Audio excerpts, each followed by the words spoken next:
ॐ शुक्लां भरधरं विष्णुं शशिवर्णं चतुर्भुजं प्रसन्नवदनं ध्यायेत् सर्वविघ्नोपशान्तये। ॐ सहना भवतु सहनौ भुनक्तु सह वीर्यं करवावहै तेजस्विनावधीतमस्तु मा विद्विषावहै। ॐ शान्तिः शान्तिः शान्तिः। अगजानन पद्मार्कं गजाननमहर्निशम् अनेकदन्तं भक्तानाम् एकदन्तमुपास्महे। श्रीमहागणपतये नमः। गुरवे सर्वलोकानां विषजे भवरोगिणां निधये सर्वविद्यानां श्रीदक्षिणामूर्तये नमः। अस्मद्गुरुचरणारविन्दाभ्यां नमः।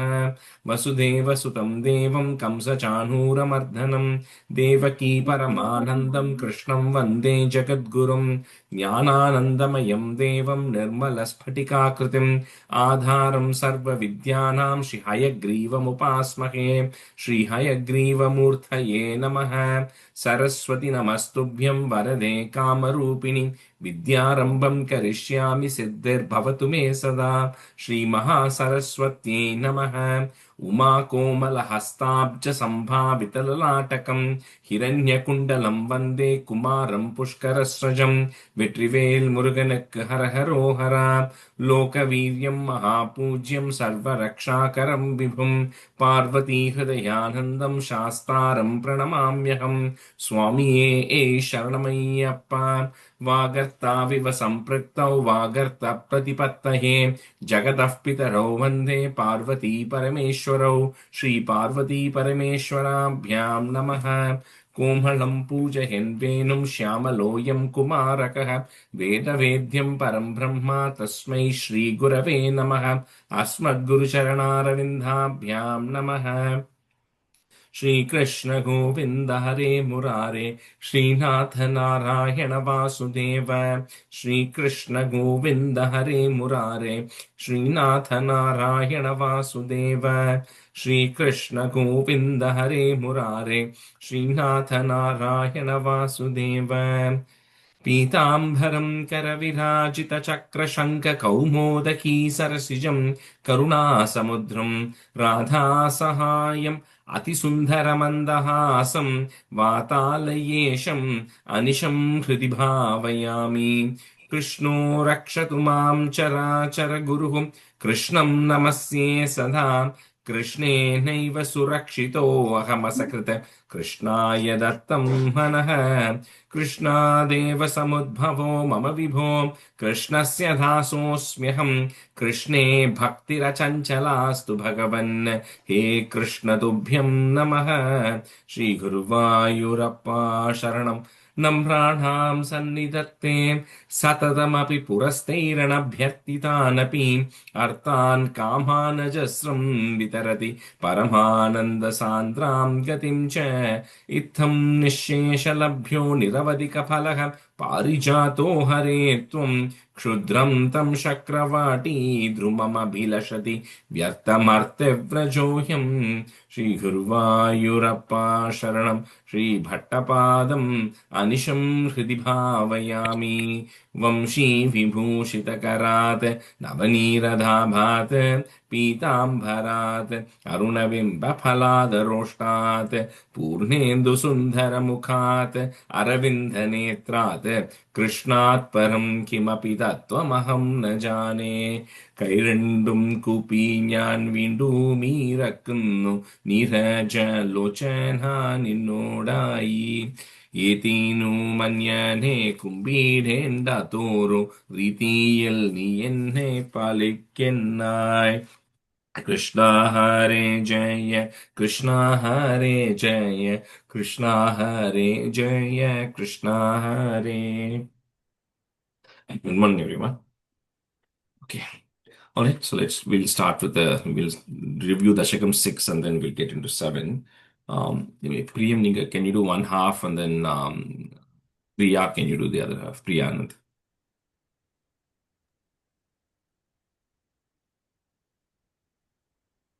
एवं चतुर्दश जगन्मयतां गतस्य पातालमीश तव पादतलं वदन्ति पादोद्देशमपि देवरसातलं ते गुल्फद्वयं खलु महातलमद्भुतात्मन् जङ्गे तलातलमथो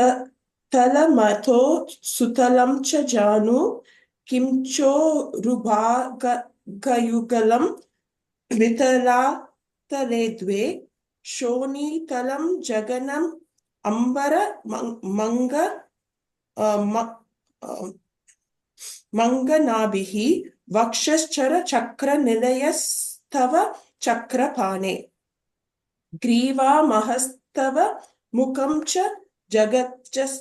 जनस्तपस्तु पालं शिरस्तव समस्तमयस्तसत्यम् एवं जगन्मयतनो जगदीश्वर अन्यै निर्बद् वपुषे भगवन् नमस्ते.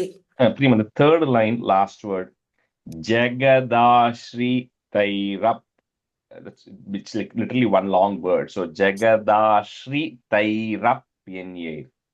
Jagadashi Tairapyenye. Okay. Yeah.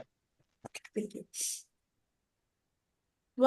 Bhadrandra Padameshwara Vishwakanda Chandasi Keshava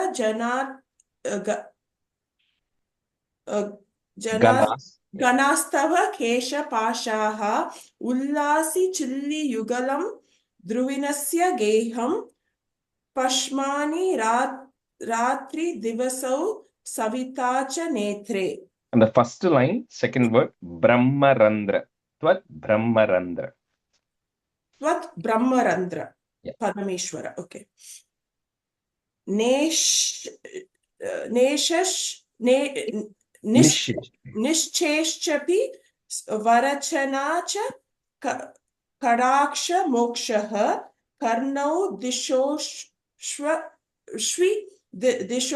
Yugalam Tava Nasike Dve Lopatrapecha Bhagavan Darotva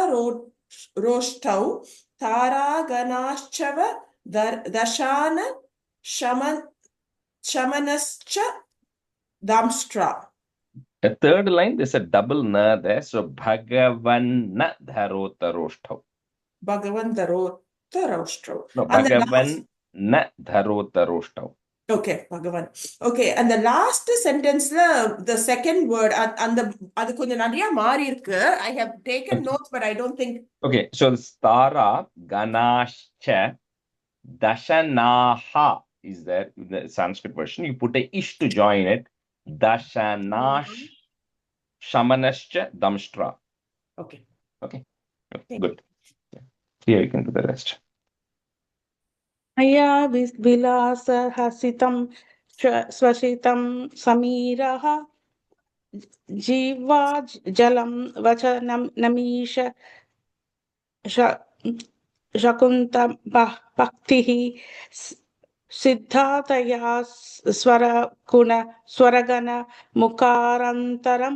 mukarantaram antihi deva pujaha Statanaya Yukam Tava Dharma Devaha. And the first line, Samiro, last word of the first line, Samiro. And then the fourth line, Bhujaha becomes Bhujas. Is.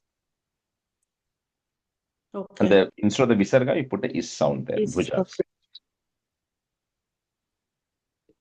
Prishtam Tava Dharma Iha Deva Manas Sutamshuhu. Avyaktamev hridayambujam ambujaksha kushi samudra nivarha vasanam tu santyatye sheba pura prajapatira sau vrishanau cha mitraha Shroni Sattalam Mrigakhanuf Padayor Nakaste Hastya Pushtara Rasaitva Mukha muka kamanam tu kalaha. Kalaha, Mukaha, and the Visarga is there. Mukaha kamanam tu kalaha. Kalaha. Kalaha. Vipradivarna pavanam tavanapcha bahu charuru yukma charanam karunambute te. The third line, last, Vadanabja. I think you said something else there. Vadanabja Ba. bahu. Yeah. Yeah. Samsara chakram ai chakratara kriyaste Viryam mahasura kano sakti kulani shaisla அது எப்படி Shailaha. ஷைலாஹா Gunosti, Kulani Shailaha. க்ளோஸ்திய Gunosti. Gunosti. குணோஸ்தி Golani ஷலாஹா ஷலாஹா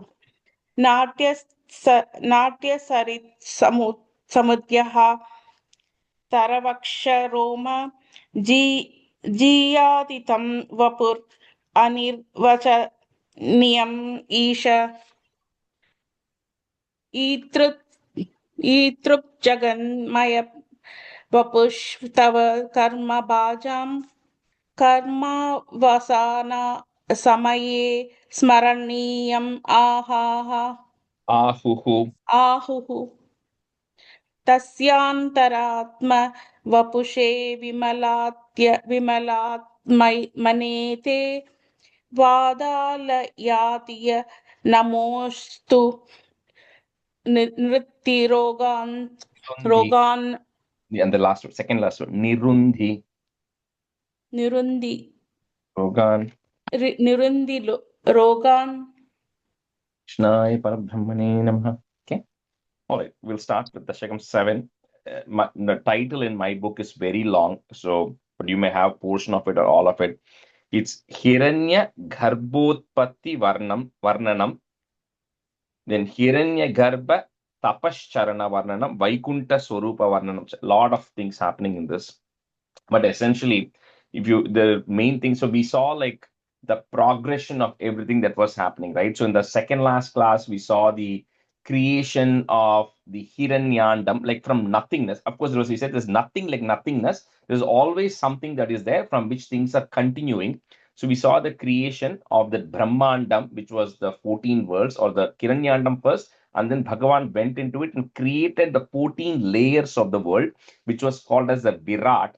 And then in Dashakam 6, we saw the Virat Swarupam of the Lord. So you imagine all the 14 worlds embedded as part of Bhagavan. That becomes the Virat Swarupam of the Lord. So now that the Brahmandam is ready, which is the various 14 worlds are there, but that doesn't mean there's anything in there yet, right? So the basic infrastructure or the planetary systems are established right now. So, and I sent an image, which I'm going to cover only in Dashakam 8, but from here, what is going to happen is what is covered in Dashakam 7. So this infrastructure is there. What is going to happen from here? All right. So the first half today, Baiju, you can be a student, and I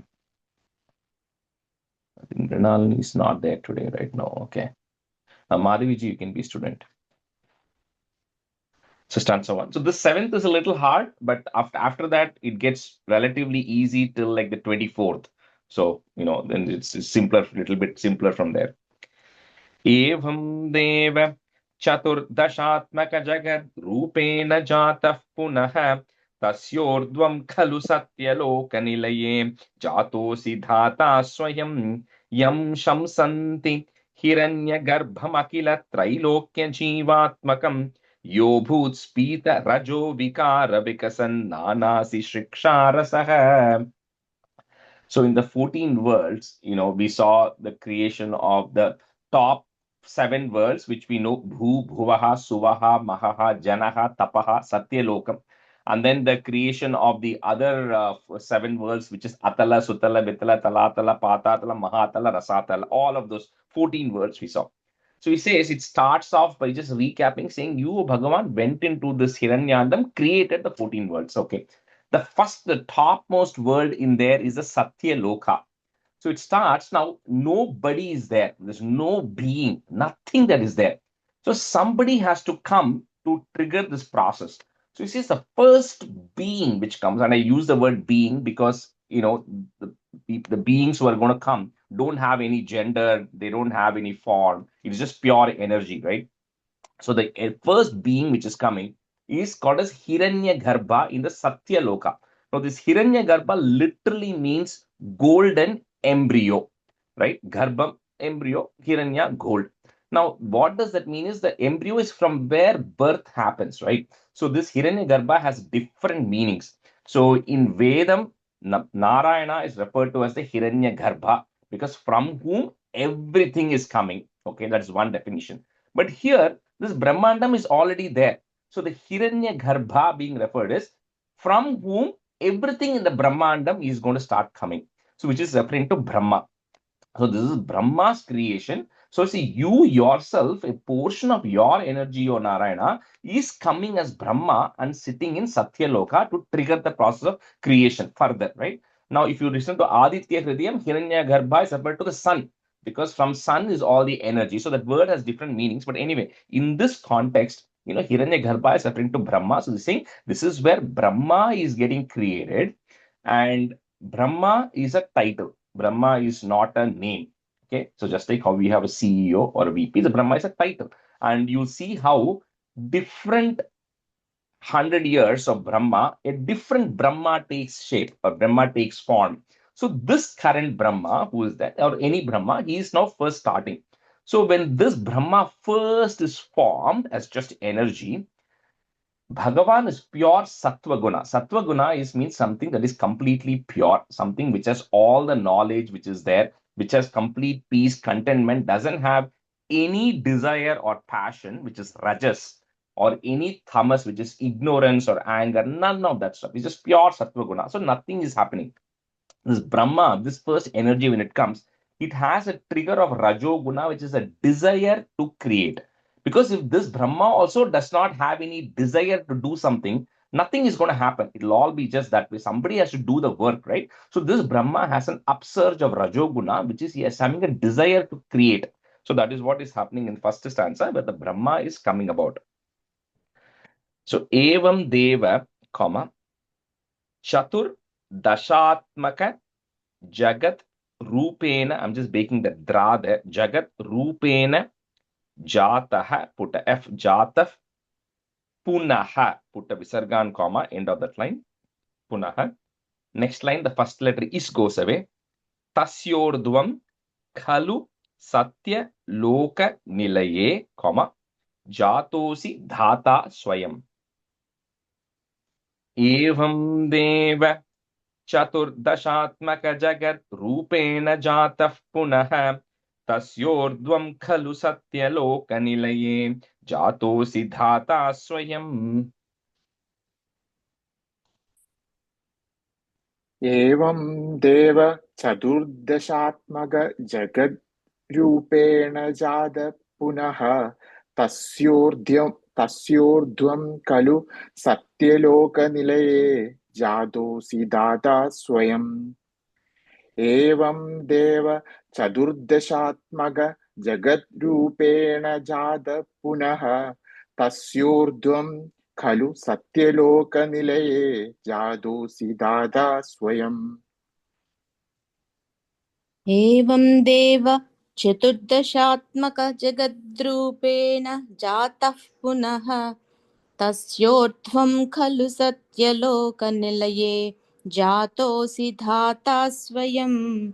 एवं देव चतुर्दशात्मक जगद्रूपेण जातः पुनः तस्योर्ध्वं खलु सत्यलोकनिलये जातोऽसि धाता स्वयम्.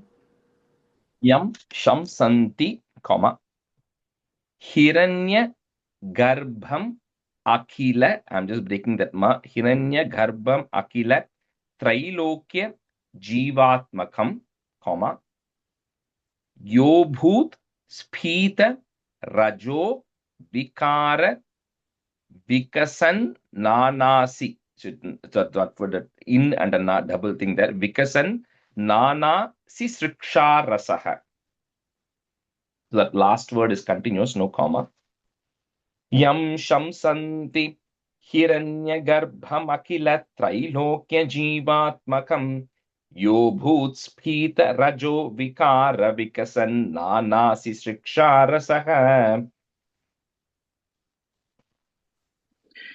यं शंसन्ति हिरण्यगर्भमखिलत्रैलोक्यजीवात्मकं यो भूत्स्फीतरजो विकारविकसन्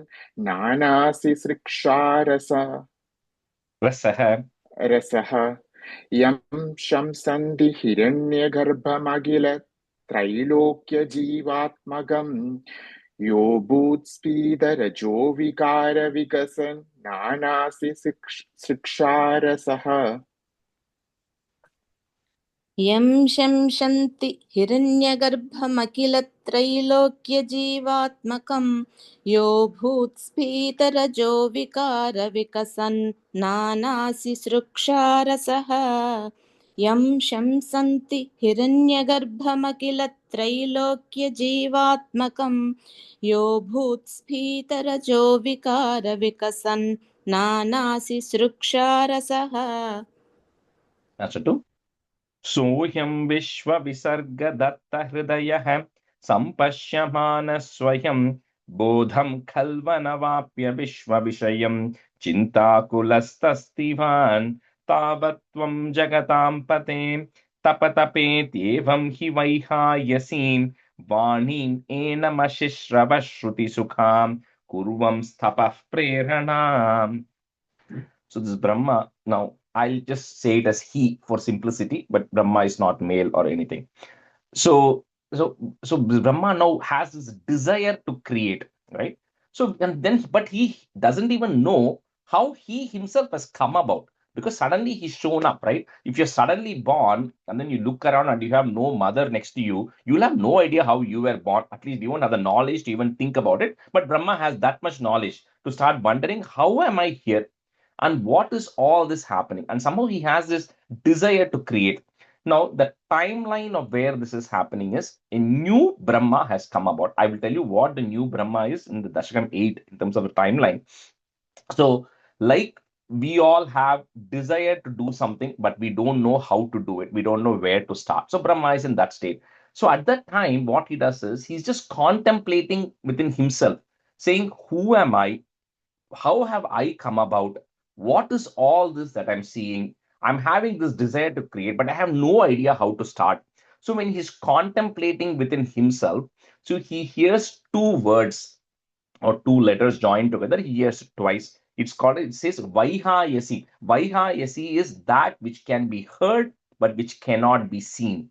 So we say Ashariri Vak also we say. Ashariri means one which does not have a body or a form. So you're able to hear it, but you don't know who is saying it or where it is coming from. So he hears this Vaihayasi, which says Tapa, Tapa. Tapa means to meditate or do penance or contemplate more within yourselves. So he hears that two times.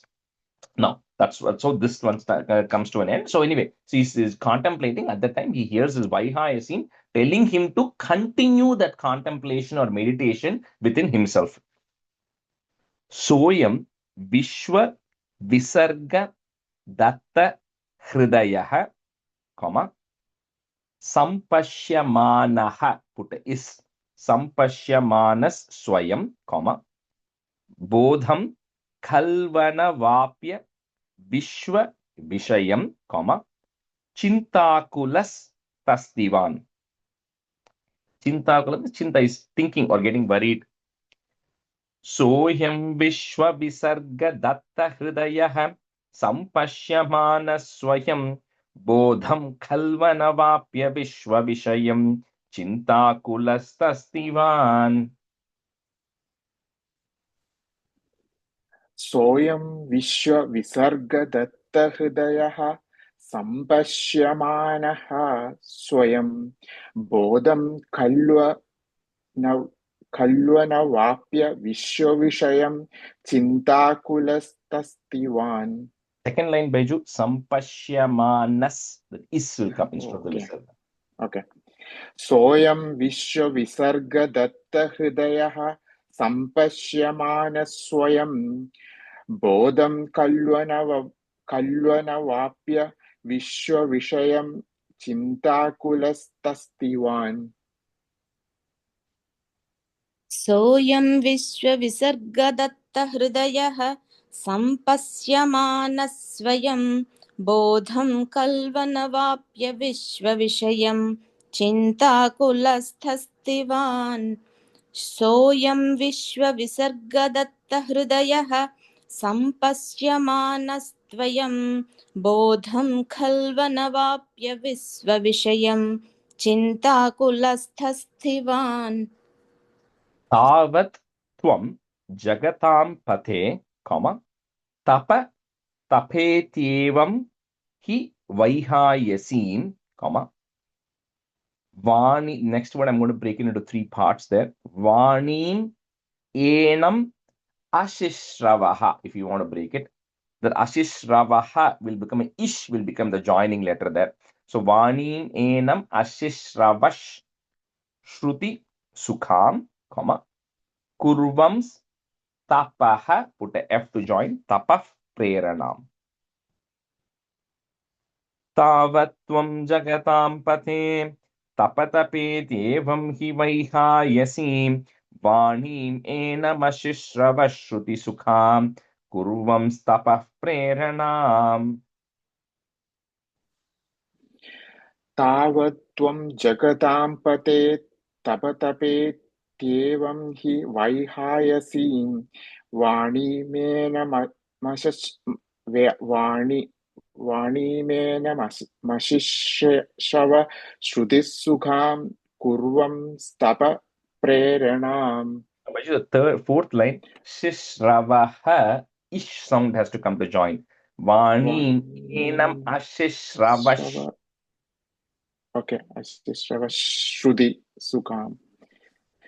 Tavatvam Jagatam Pate Tapatapetyevam hi Vaihayasim Vani Mena Mashishrava Shruti Sukham Kurvam Stapa Prerana. तावत्त्वं जगतां पते तपतपेत्येवं हि वैहायसीं वाणीमेनमशिश्रभः श्रुतिसुखां कुर्वं स्तपः प्रेरणाम् तावत्त्वं जगतां पते तपतपेत्येवं हि वैहायसीं वाणीमेनमशिश्रभः श्रुतिसुखां कुर्वं स्तपः प्रेरणाम्. That's a three. Kosau mama vadat pumaniti jalapurne jaganmandale dikshu dviksha kimapyanikshitavata vakyartam utpashyata divyam varsha sahasramata tapasa tena tvamaradhitah tasmai dharshitavanasi swanilayam vaikuntamekadbhutam.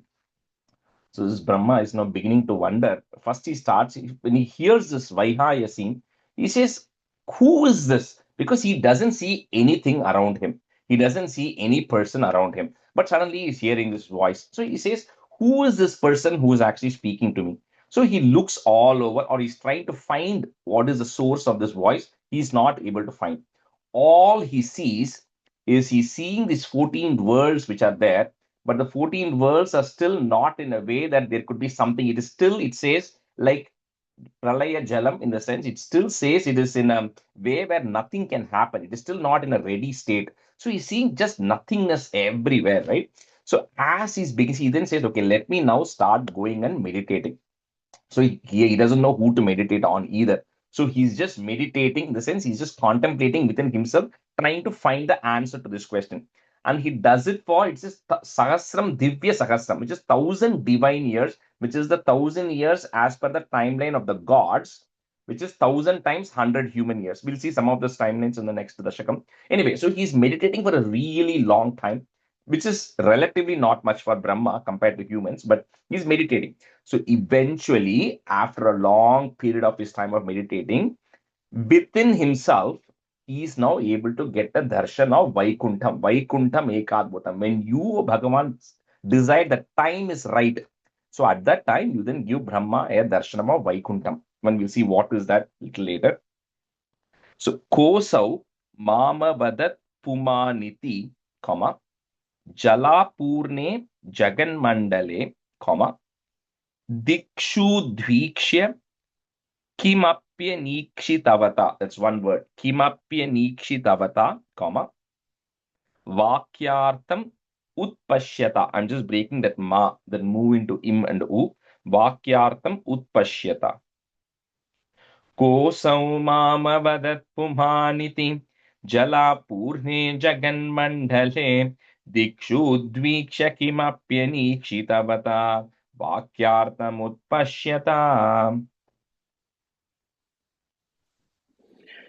कोऽसौ माम वदत् पुमानिति जलापूर्णे जगन्मण्डले दिक्षु द्वीक्षि किमप्यनिक्षितवता वाक्यार्थमुत्पश्यता कोऽसौ माम वदत् पुमानिति जलापूर्णे जगन्मण्डले दिक्षु दीक्षि किमप्यनिक्षितवता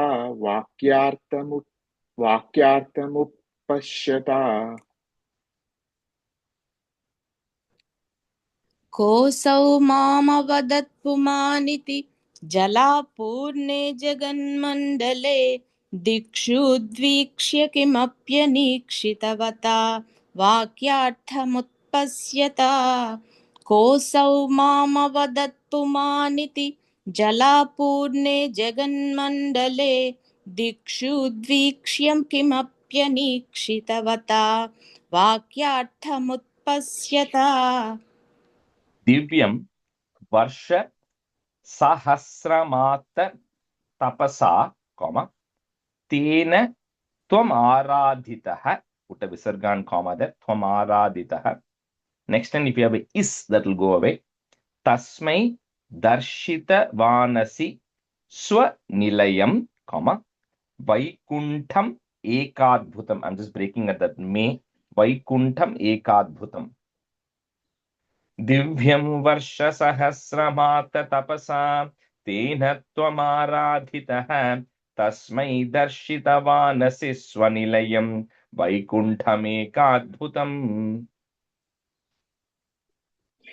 दिव्यं वर्ष सहस्रमात तपसा तेन त्वमाराधितः तस्मै दर्शितवानसि स्वनिलयं वैकुण्ठमेकाद्भुतम् दिव्यं वर्ष सहस्रमात तपसा तेन त्वमाराधितः तस्मै दर्शितवानसि स्वनिलयं वैकुण्ठमेकाद्भुतम्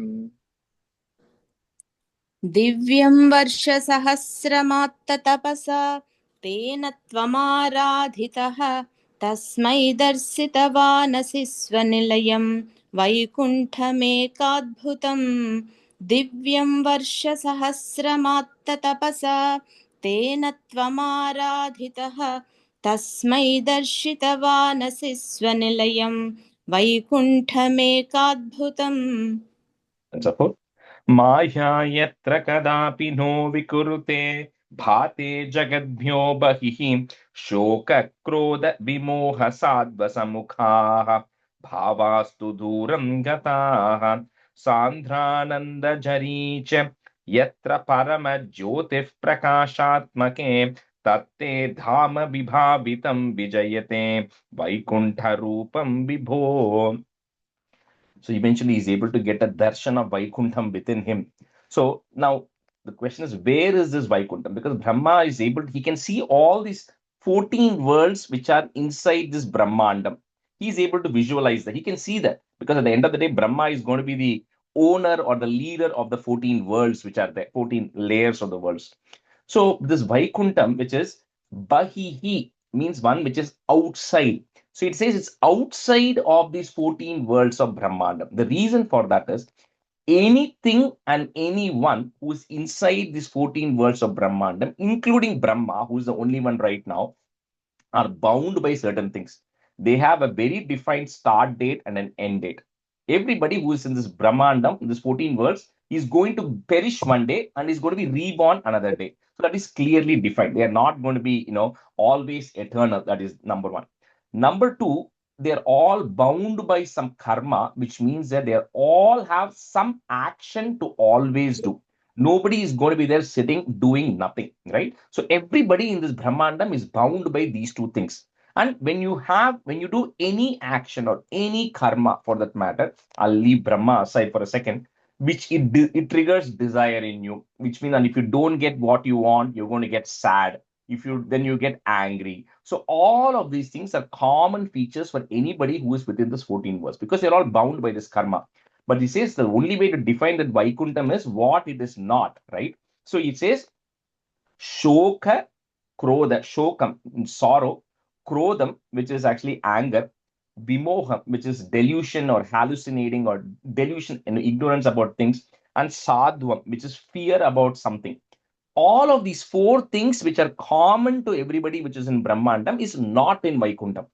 So none of this thing exists in Vaikuntham. So there is no desire, there is no fear, no sorrow, no worries, which means you're always in a state of constant bliss or a constant happiness, right? So, and we're going to describe more about Vaikuntham in the next few stanzas, but is getting introducing Vaikuntham is saying this Vaikuntham, which is beyond this Brahmandam, where none of these things exist, and which is always Sandrananda Jari. It's like a river or a stream of constant bliss which is flowing there. Brahma is able to get a vision of that Vaikuntham. Maya yatra kadapi no vikurute, comma, bhate jagadbyo bahihi, comma, shoka krodha vimoha sadvasamukhaha. Add a visarga and a comma there. Sadvasamukhaha, comma, bhavastu duram gataha. Coincidentally, tomorrow, one of my class, I'm going to be I'm teaching. Sorry, go ahead. Yeah. You had a question? So tomorrow's class, I'm teaching Dasakam 45, which is part of Krishna Avataram. And there, without having to do all this, Yashoda will also see the exact same thing, inside Krishna's mouth, right? So, this is Brahma has to contemplate, has become a Brahma. And there's a process to become a Brahma, which will come in some of the Dashakams later. How you can become a Brahma, how you can become the next Indra. But anyway, so all of this they have to do to then see this darshan of Vaikuntham. But in Gokulam, in Vrindavan, Yashoda will very easily get that darshan of Vaikuntham for a very brief second. Maya yatra kadhapi no vikurute bhate jagadbyo bahihi shoka krodha vimoha sadvasamukhaha bhavastu duram gataha. Maya yatra kadabi no vikurute bade jagadbyo bahihi shoga krodha vimoha sadva samukhaha bhavastu duram gataha. Maya yatra kadabi no vikurute bade jagadbyo bahihi shoga krodha vimoha sadva samukhaha bhavastu duram gataha. माया यत्र कदापि नो विकुरुते भाते जगद्भ्यो बहिः शोकक्रोधविमोहसाध्वसमुखाः भावास्तु दूरं गताः माया यत्र कदापि नो विकुरुते भाते जगद्भ्यो बहिः शोकक्रोधविमोहसाध्वसमुखाः भावास्तु दूरं गताः.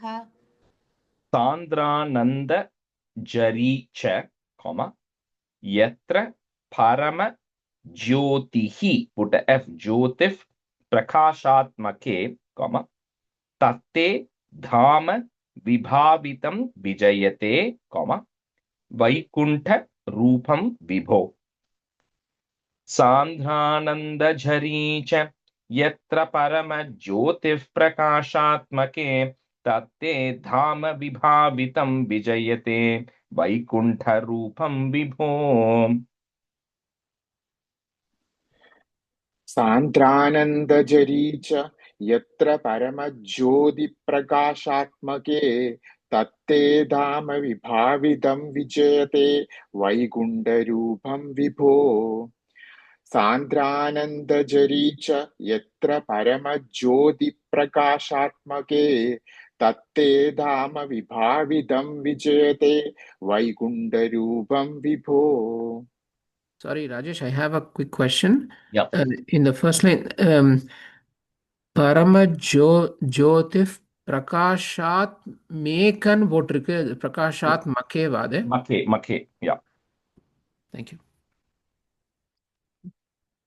सान्द्रानन्दझरी च यत्र परमज्योतिः प्रकाशात्मके तत्ते धाम विभावितं विजयते वैकुण्ठरूपं विभो सान्द्रानन्दझरी च यत्र परमज्योतिः प्रकाशात्मके तत्ते धाम विभावितं विजयते वैकुण्ठरूपं विभो.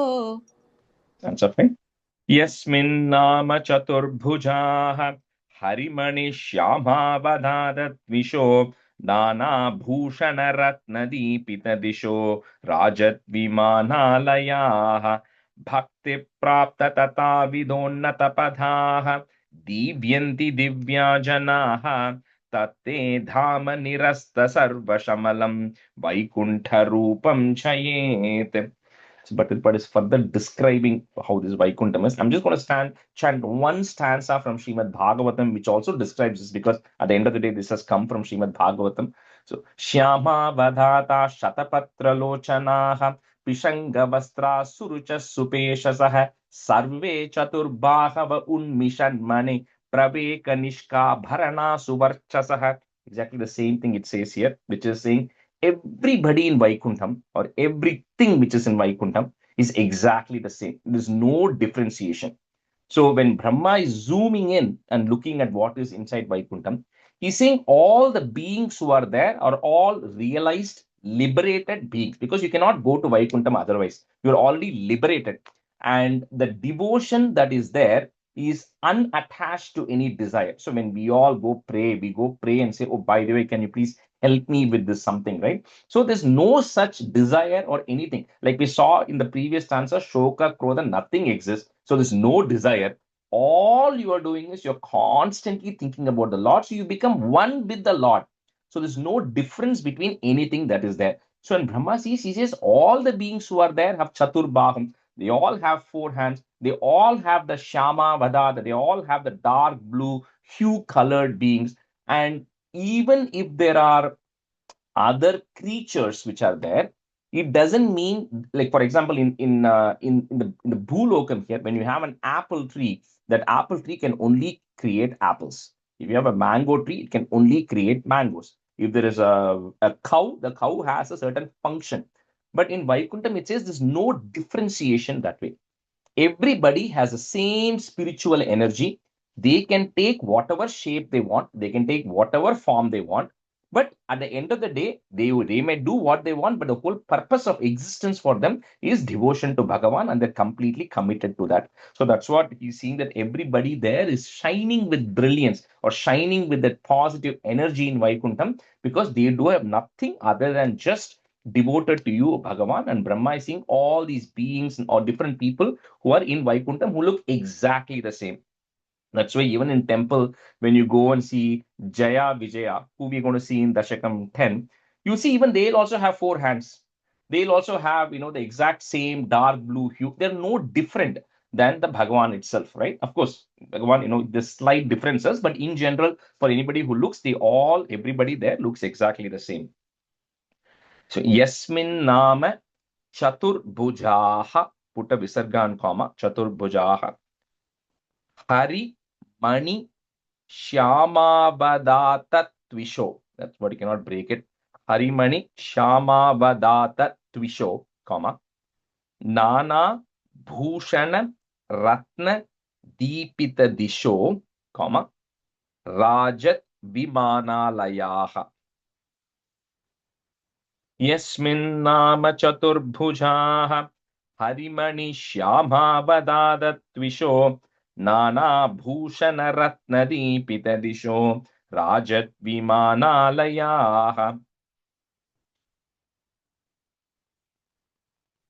यस्मिन्नाम चतुर्भुजाः हरिमणिश्यामावदातत्विषो नानाभूषणरत्न दीपितदिशो राजद्विमानालया यस्मिन् Layaha. Rajat. राजद्विमानालयाः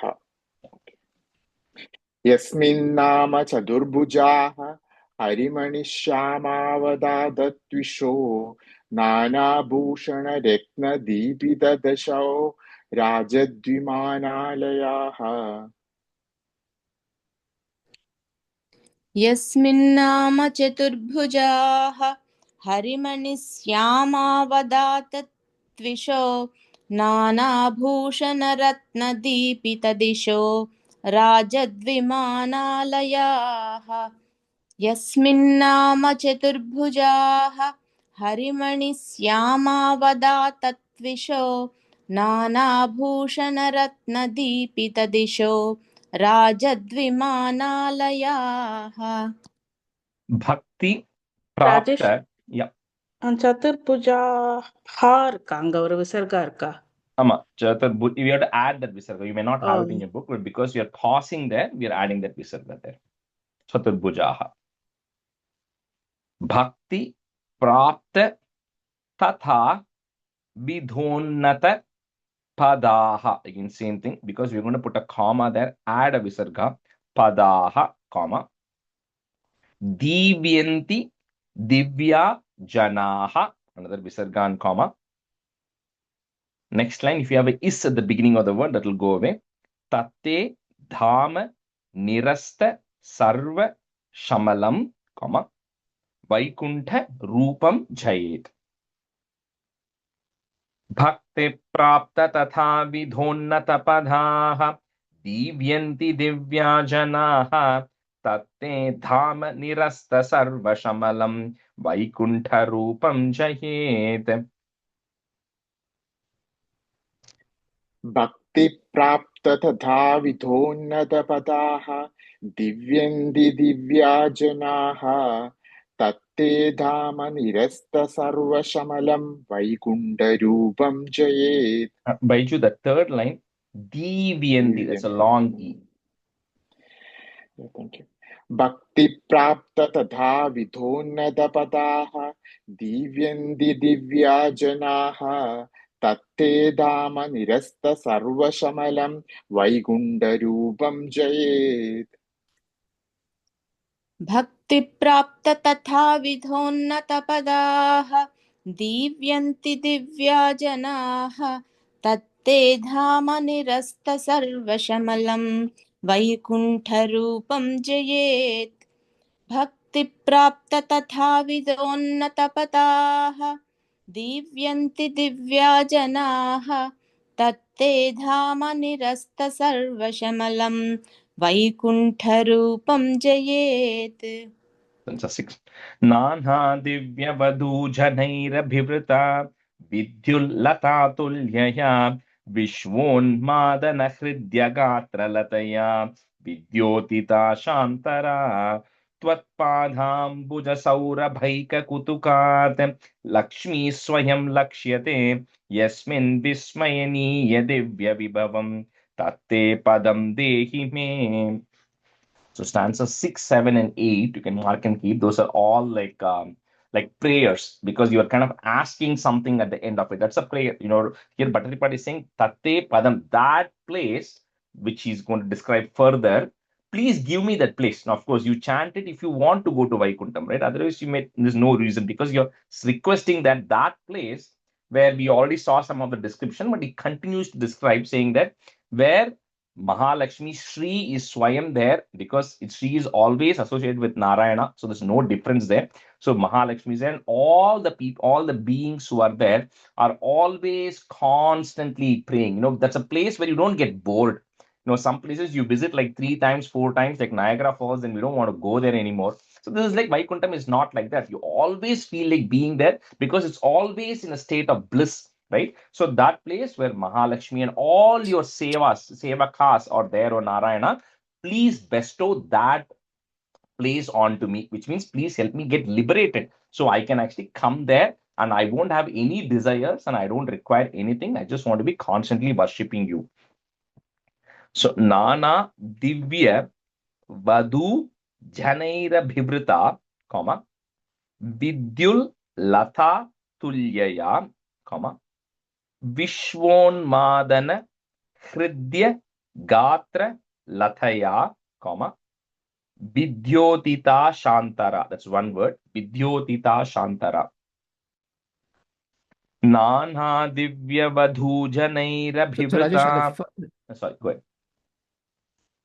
sorry, the split up, I just wanted to ask the first second line la the first word Vishnu other konjam திருப்பி கொஞ்சம் split சொல்றேல.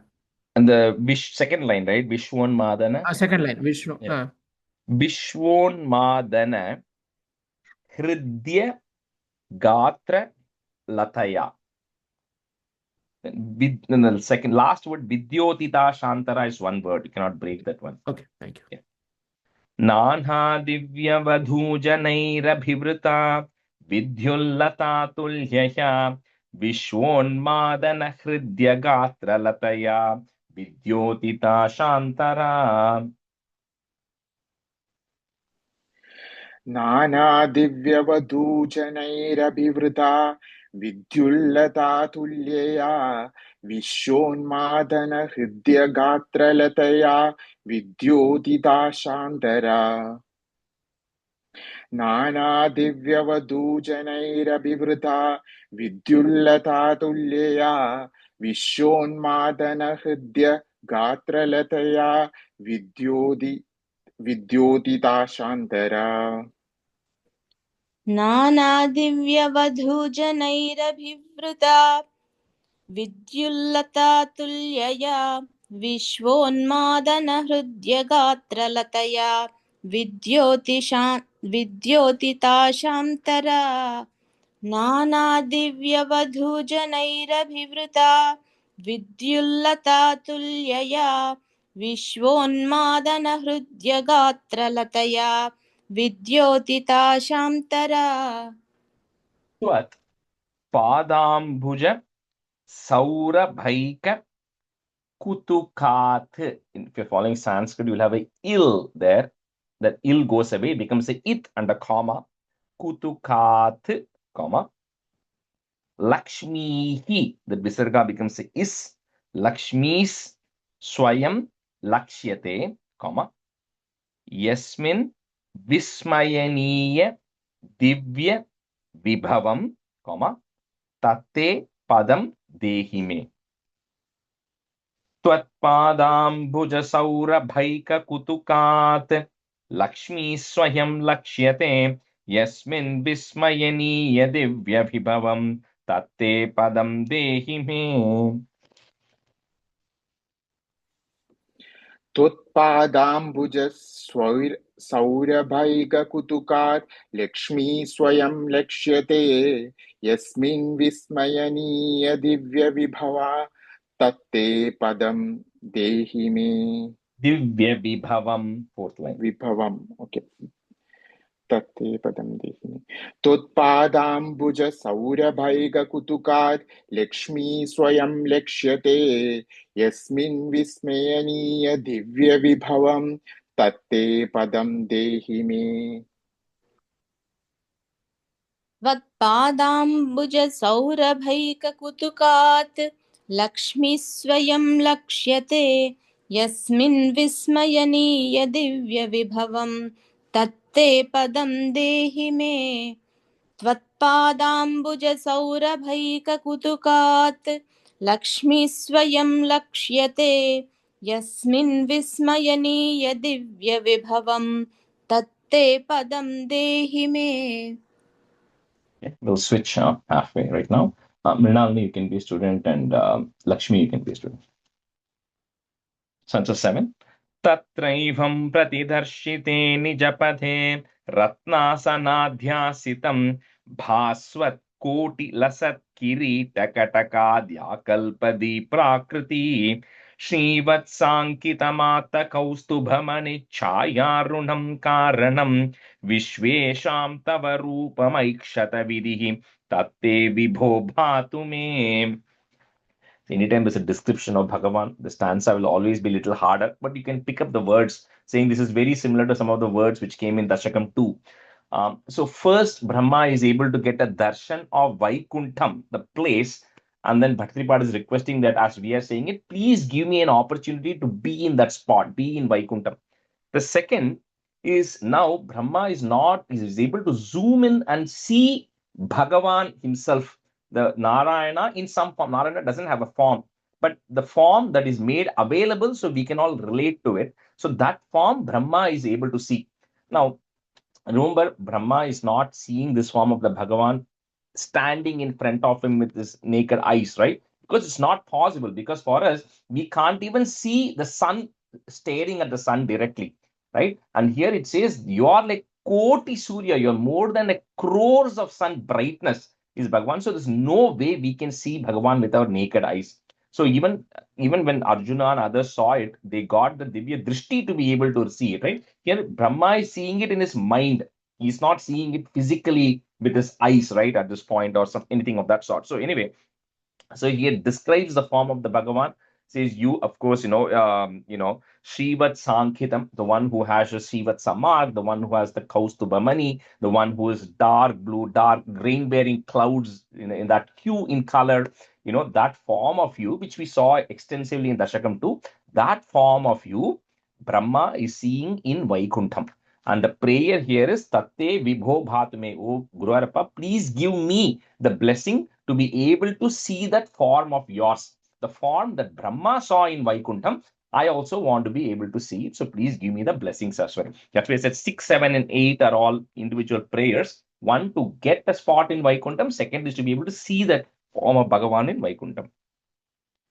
Tatraivam Pratidarshite Nijapade, Ratnasanadhyasitam, one long word, Ratnasanadhyasitam, Bhaswat Koti Lasat Kirita Khataka.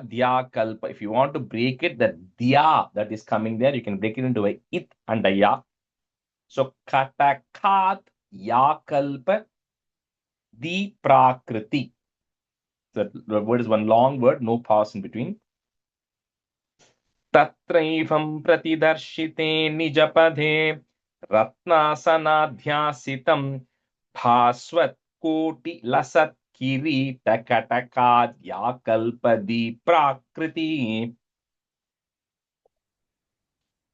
तत्रैवं प्रतिदर्शिते निजपदे रत्नासनाध्यासितं भास्वत्कोटिलसत्किरीटकटकाद्याकल्पदीप्राकृति तत्रैवं प्रतिदर्शिते निजपदे रत्नासनाध्यासितं भास्वत्कोटिलसत्किरीटकटकाद्याकल्पदीप्राकृति.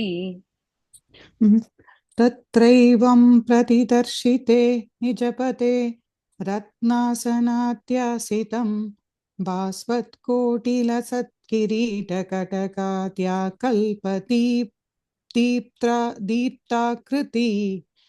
Prakriti. दीप्ताकृति.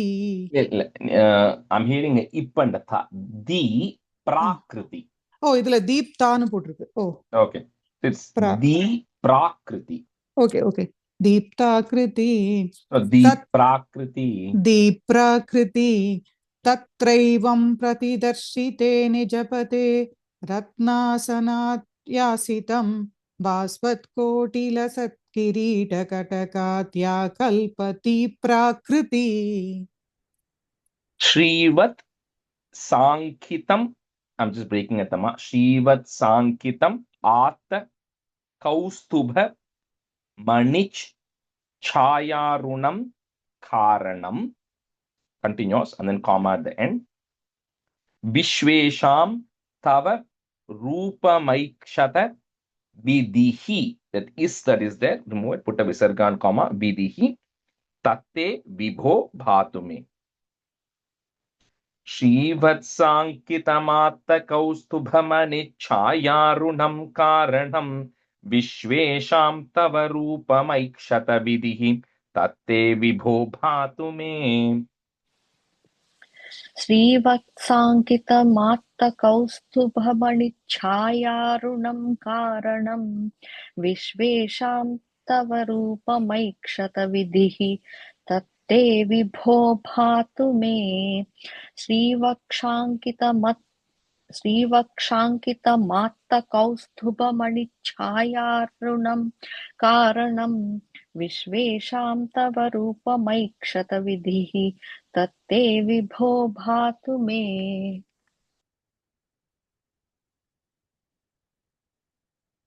No wonder. श्रीवत्साङ्कितमातकौस्तुभमणिच्छायारुणं कारणं विश्वेषां तव रूपमैक्षतविधिः तत्ते विभो भातु मे. श्रीवत्साङ्कितमातकौस्तुभमणिच्छायारुणं कारणं विश्वेषां तव रूपमैक्षतविधिः तत्ते विभो भातु मे. Answer A. कालाम्भोदकलाय कोमलरुचि चक्रेण चक्रं दिशाम् आवृण्वाणम् उदारमन्दहसितस्यन्दप्रसन्नाननम् राजत्कम्बुगदारिपङ्कजधर श्रीमद्भुजामण्डलम् स्रष्टुस्तुष्टिकरं वपुस्तव विभो मध्रोगमुद्वासयेत्. Very like important stance, and I literally chant this every day as part of your prayers, part of my prayers. So this one again is describing that Bhagavan, right? Saying Kalam Bodha Kalaya. Say that you who is the color of the Kalaya flower, which is a blue lily. The same thing is going to come in Dashakam 100 also when Bhattacharya describes Bhagavan. When again dark gray, dark blue hue color, one who is there, and one who is always Manda Hasita, always has a very smiling, pleasant face, which is what Brahma is also seeing, and who in his Chatur Bhujam is having, Kambu. Kambu is referring to the conch that is carrying. Gada is a mace. Ari is discus, and then the Padmam, right? So one who's carrying all of these four things in each of his Chatur Baham, that one smiling face, very pleasant face, that form Brahma is seeing. So stanzas 7 and 8 is the form of Bhagavan that Brahma is seeing. But the prayer here is Mad Rogam Udvasayet. I think that Bhagavan whose Brahma is seeing in Vaikuntham, O Narayana, please eradicate all the diseases and the ailments that I have. So this is the supreme God, right? Beyond which there's nobody. So Brahma himself is able to see only this Bhagavan in his mind. This Bhagavan sitting in Vaikuntham, please eradicate all the ailments and the diseases I have. So Kalambhoda Kalaya Komala Ruchi Chakrena Chakram Disham. So put a im at the end of that line, which means that blue color is radiating in all the four directions. It's just the dark blue hue, which Brahma is also seeing. So Disham, im, and the comma. Next line, the ma will become a a. Avrunvanam Udara Manda Hasita Syenda Prasannananam. Prasannananam is one which is very pleasant to see. So both of these lines, no pause in between, just comma at the end of the line. Kalambhoda kalaya komala ruchi chakrena chakram disham avrunvanam udara manda hasita syenda prasannananam. कालाम्भोदकलाय कोमलरुचि चक्रेण चक्रं दिशाम् आवृण्वानमुदारमन्दहसितस्यन्द प्रसन्नाननम्. कालाम्भोदकालाय कोमलरुचि चक्रेण चक्रं दिशाम् आवृण्वानमुदारमन्दहसि तस्यन्दप्रसन्नाननम्.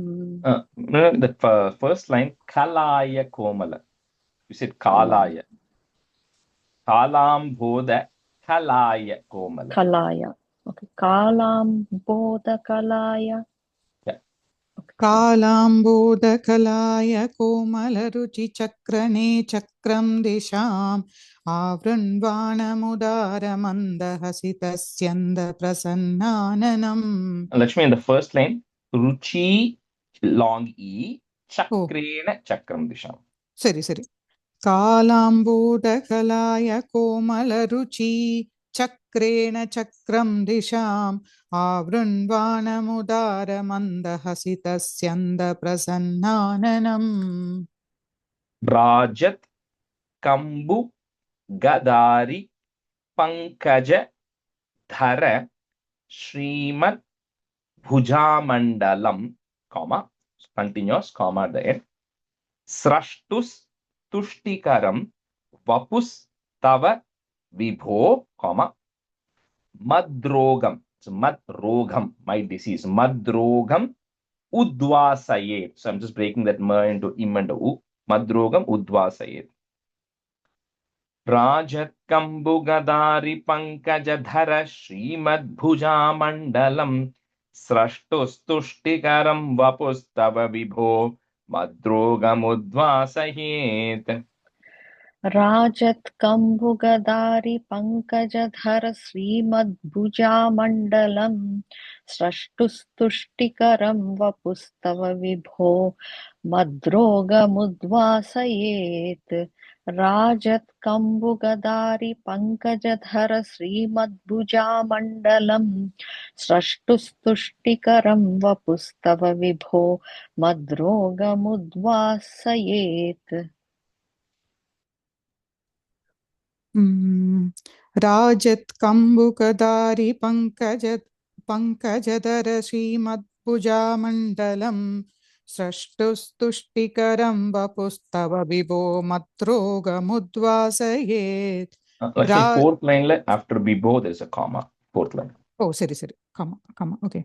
Rajat Kambukadari Pankajadara Srimadbhujamandalam Srashtustuštikaram Vapustava Vibho Matrogamudvasayet. That's a nice. Drishtva Sambhrita Sambramah Kamala Bhuhu Twatpada Patho Ruhe Harsha Vesha Basham Vado Nipatitah Pritya Kritarti Bhavan Janhasyeva Manishitam Mama Vibho Jnanam Tada Padaya Dvaita Dvaita Bhavat Swarupa Paramitya Chashtatam Tvam Bhaje. So when Brahma then sees this form of Bhagavan, then of course he's in a state of ecstasy. He's just extremely happy. And one thing we'll always see is that when anybody, and we'll see a little bit in Dhruva Charitram, Prahlada Charitram, Prachetas, all of them, they meditate initially with some intent, with some desire. And then eventually when they meditate for a really, really long time, talking about years, Dhruva was an exception. And then finally when they see Bhagavan, they're like, I don't want anything. Because just by looking at Bhagavan, you are in such a state of bliss and happiness. It's like, how can I ask for anything more than this? Right? So then they all are like, normally they end up surrendering, saying, I really don't want anything else. I was just stupid to even wish for something. Right? I should have just wished that I get a chance to see you. That's what is going to happen in every single case. Brahma is no different. Brahma was originally wanting to create, and then he starts meditating, and then he finally sees this image of Bhagavan, and then he's like, you know what? Once I've seen you, like, I don't want anything anymore, right? I don't, he completely surrenders. And then, but he also says at the same time, you, Bhagavan, of course know what I want, right? If you are going to go and ask somebody something, the one who's controlling everything, that person obviously knows what you want, right? You don't have to say that. So Brahma is saying that you already know what I wanted. You already know why I went into this process of contemplation and meditation, right? So you only have to bless me. And the request that Brahma has here is saying that this process of creation, which I don't want to do, but I have to do because it's your will for me to do it, right? Because Bhagavan has created Brahma with the purpose for him to go do the process of creation. So he says, I'm going to do the process of creation because it's your will for me to do it, but I don't want to be bound by it. And what that means is Brahma needs a knowledge of Advaitam, which is to say that whatever the Bhagavan is, whoever I am, whatever everything I'm going to create is the same Bhagavan, is the same God who is in everybody else. That is the Advaitam. There is no two. That's that knowledge Brahma needs, which he is now getting. But if you think everybody is the same and this everything is the same, you won't be able to create, because to be able to create, you are creating something which is unique every single time.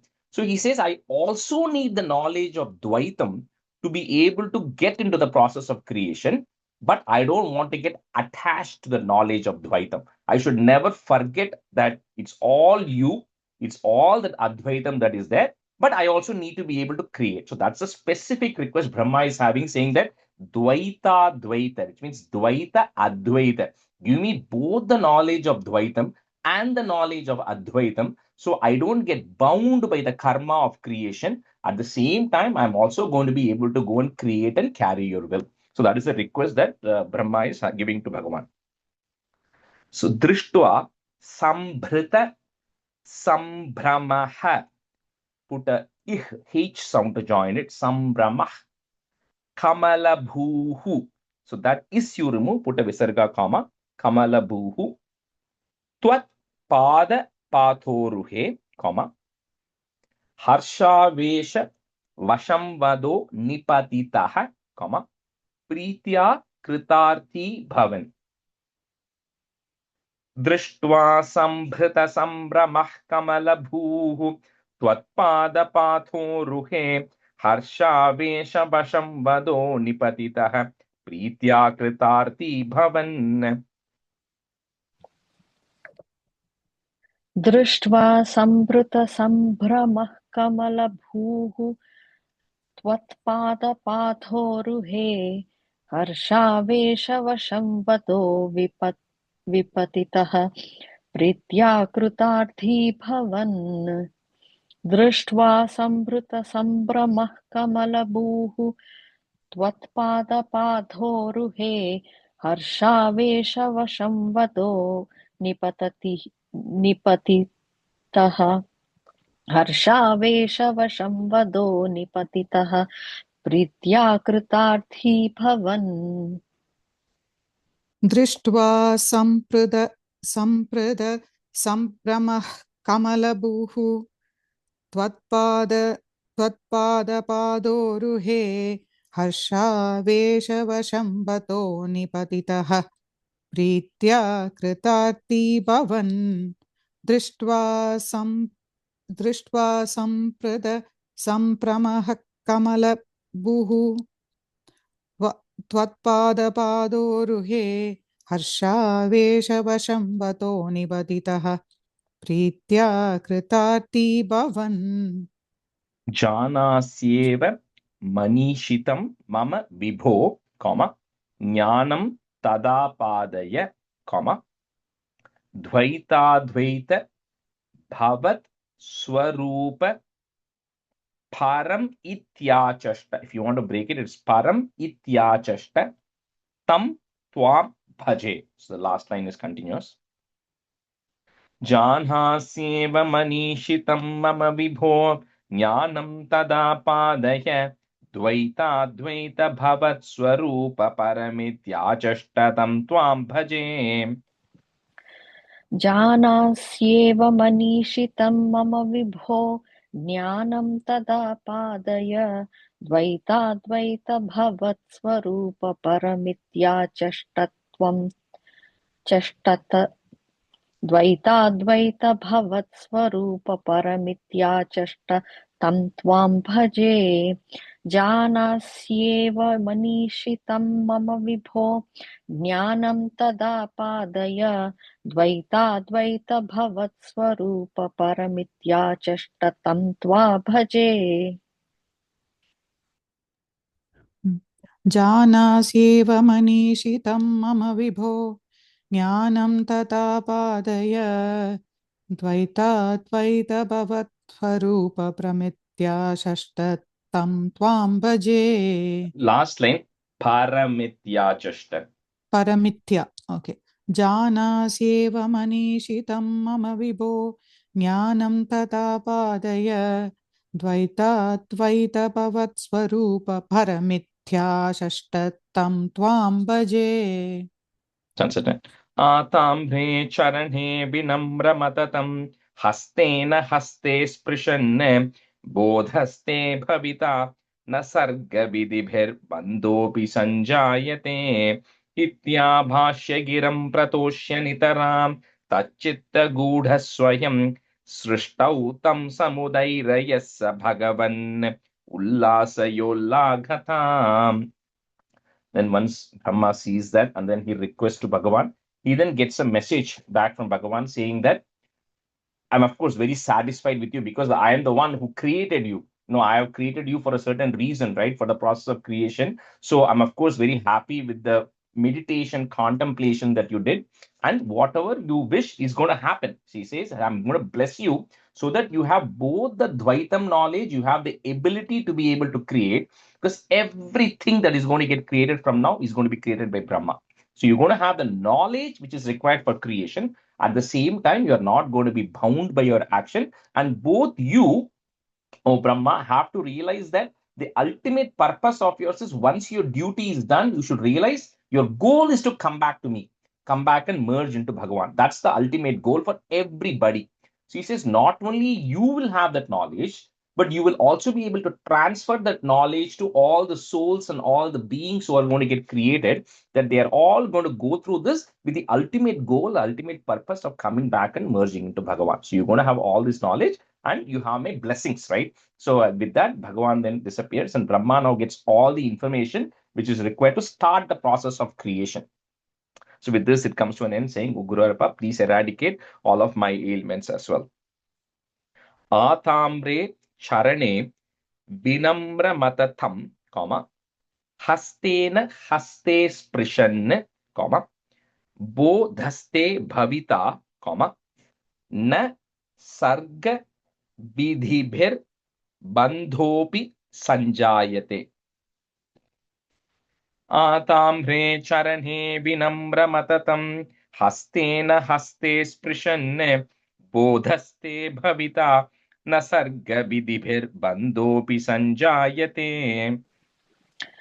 आताम्रे चरणे विनम्रमथतं हस्तेन हस्तस्पृशन् बोधस्ते भविता न सर्गविधिभिर्बन्धोऽपि सञ्जायते आताम्रे चरणे विनम्रमथतं हस्तेन हस्ते स्पृशन् बोधस्ते भविता न सर्गविधिभिर्बन्धोऽपि सञ्जायते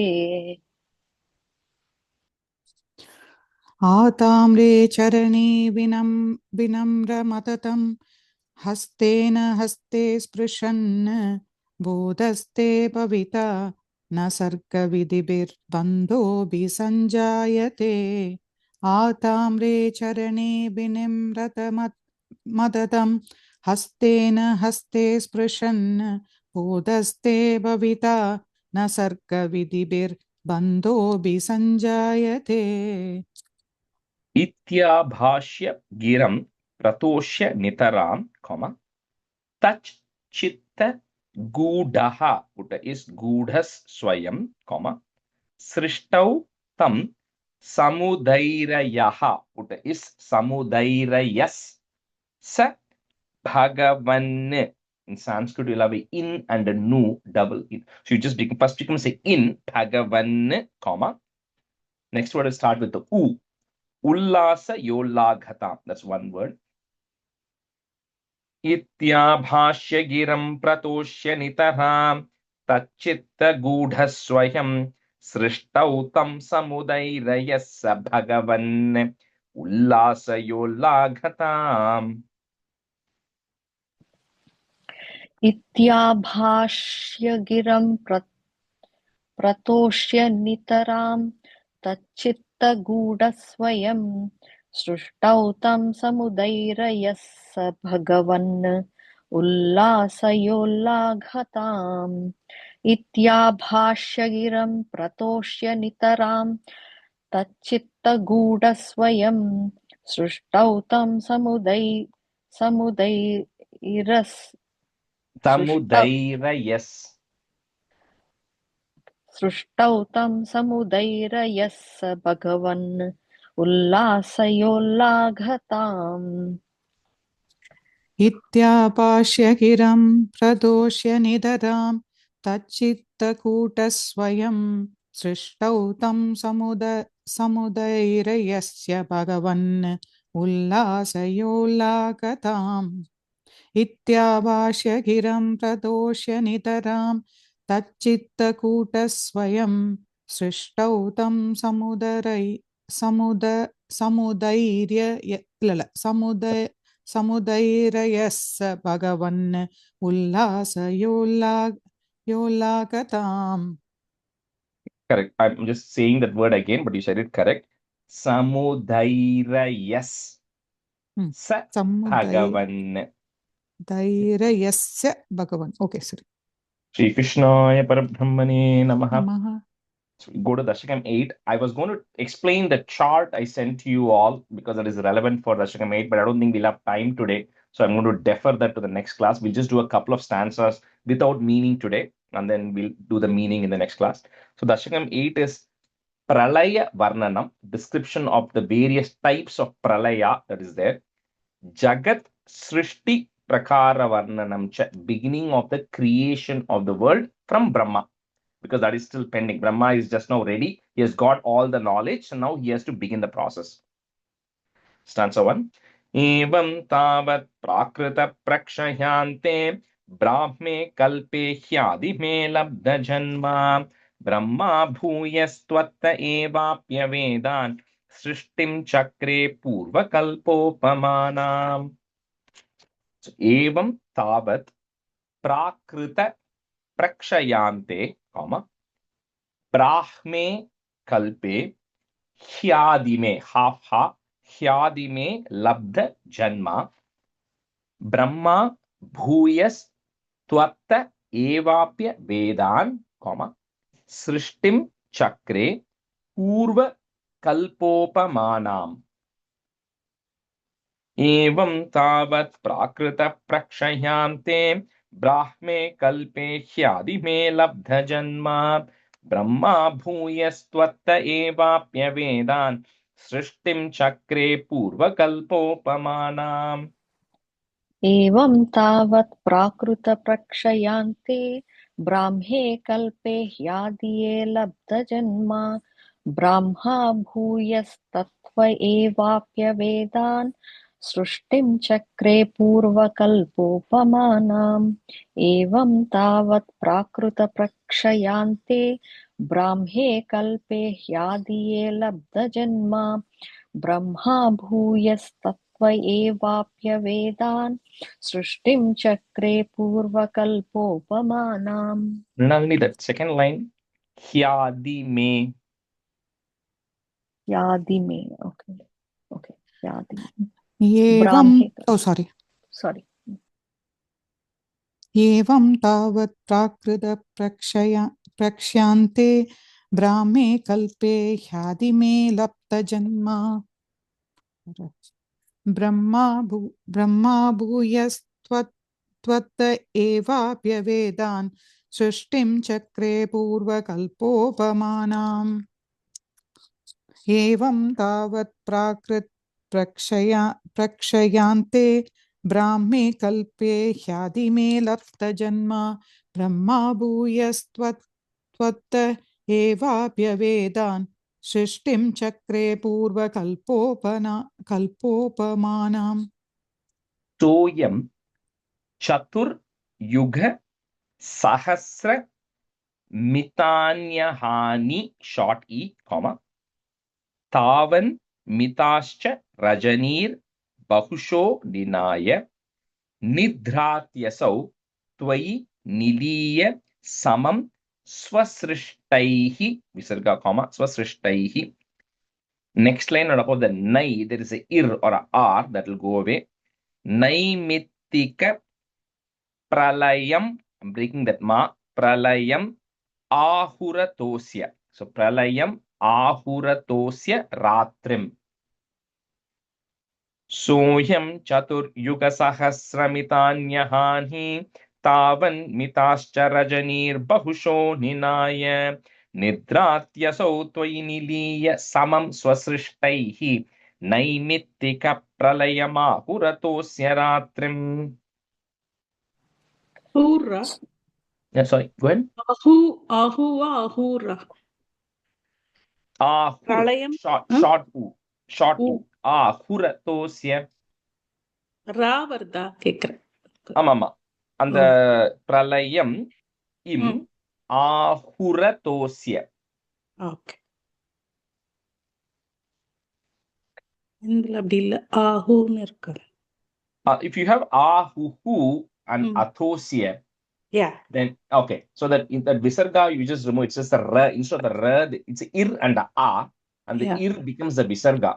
So so that's what they just put it as a visarga there. So you just make it ahuratosya. I'll just type it also, but go ahead and सोऽयं चतुर्युगसहस्रमितान्यहानि तावन्मिताश्च रजनीर्बहुशो निनाय निद्रात्यसौ त्वयनिलीयसमं स्वसृष्टैः नैमित्तिकप्रलयमाहुरतोऽस्य रात्रिम् सोऽयं चतुर्युगसहस्रमितान्यहानि तावन्मिताश्च रजनीर्बहुशो निनाय निद्रात्यसौ त्वयि निलीयसमं स्वसृष्टैः नैमित्तिकप्रलयमाहुरतोऽस्य रात्रिम् सोऽयं चतुर्युगसहस्रमिदान्यहानि तावन्मिदाचरजनीर्बहुशो निनाय निद्रात्यसौ त्वयि निलीयसमं स्वसृष्टैः नैमित्तिकप्रलयम् आहुरोत्यस्य रात्रिम् आहुरतोऽस्य रात्रिम् आहुरतोऽस्य रात्रिम्. Correct? Yeah, correct. Okay. सोऽयं चतुर्युगसहस्रमिदान्यहानि तावन्मिदाचरजनीर्बहुशो निनाय निद्रात्यसौ त्वयि निलीयसमं स्वसृष्टैर्नैमित्तिकप्रलयम् आहुरतोऽस्य रात्रिम्. Swasrishtaihi and visarga end of it. Okay, sorry. We'll stop here today. Shri Krishnaya Parabrahmane Namaha.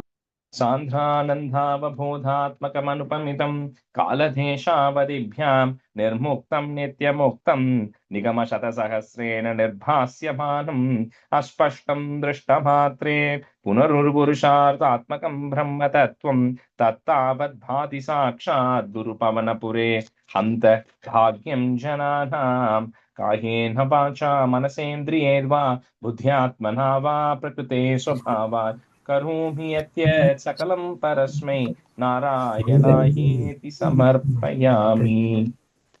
Thank you, everyone. Once we finish Dashakam 10, then we'll have like a full review. So what I'll post it at that time. So each of you can pick one Dashakam, and then we'll do like a review after we do 10. Okay. Thank you so much, Rajesh. Thank you. Thank you, everyone. Thank you. Bye, everyone. Thank you. Bye. Thank you.